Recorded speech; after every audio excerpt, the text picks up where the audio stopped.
как да създадете първата си фуния. Но първо, какво всъщност е фуния?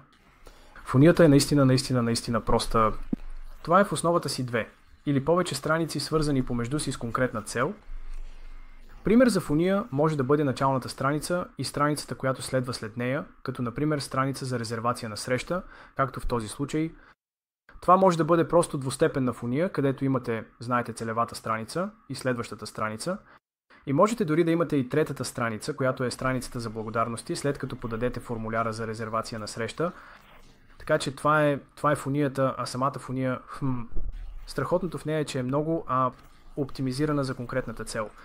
Така че може да бъде продажби, можете да продавате неща, може да бъде генериране на потенциални клиенти, може да бъде каквото пожелаете и е фокусирана върху конкретната цел.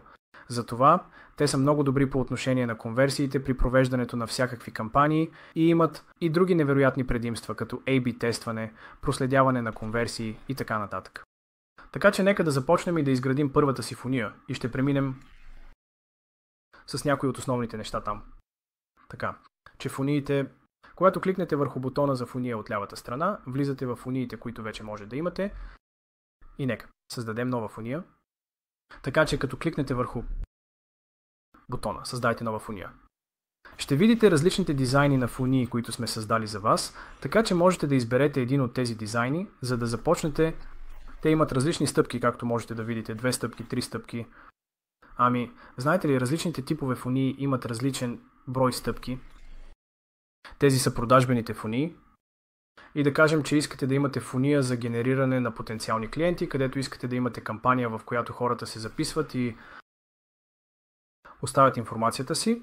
И знаете ли, получавайки нещо в замяна, може би да се свържат с вас или каквото и да е, така че нека да създадем фуния за генериране на потенциални клиенти. Тук татъм имаме различните дизайни, с които можем да започнем. И да кажем, че ни харесва този, има 2 стъпки.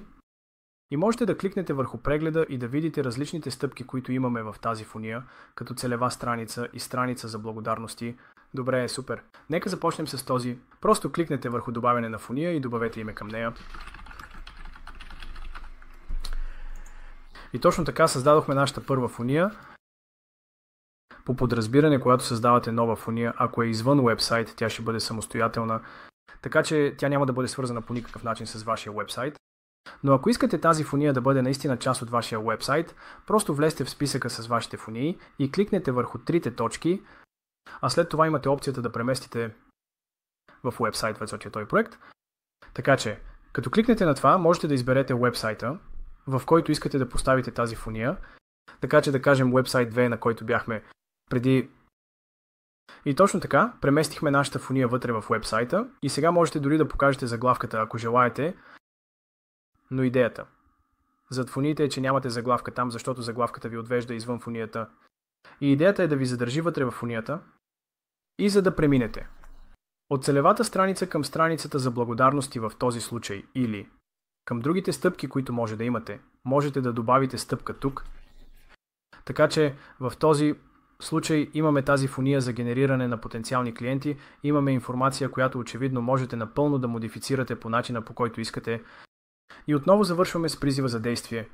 Може да бъде бутон, може да бъде форма, може да бъде продукт за продажба, каквото и да е. И точно така добавихме цялата фуния и страницата за благодарности тук, както можете да видите. Така че можете да модифицирате всичко относно вашата фуния и можете да започнете да промотирате всичко това на вашата, знаете, на кампания или за изпратете хора, които ще извършват някакво действие в този поток. И страхотното нещо за фунията е, че можете също да видите колко хора са посещавали всяка страница и какъв е вашия процент на конверсия. Толкова много, колко хора са преминали през тази целева страница. До страницата за благодарности можете също така да правите A/B тестове. Това е едно от невероятните неща за фунията. Така че, ако искате да направите A/B тест на вашата целева страница, например, просто можете да кликнете на A/B тест и да кликнете на дублиране. Това ще създаде точно копие на вашата начална страница, на целевата страница, която имахте. Но сега можете да модифицирате и добавяте различни неща, като различно заглавие, различен човек. Може би тази снимка не работи. Може би жена би довела до повече хора, които се записват. Различни цветове, различни видеа, различни съобщения. И да тествате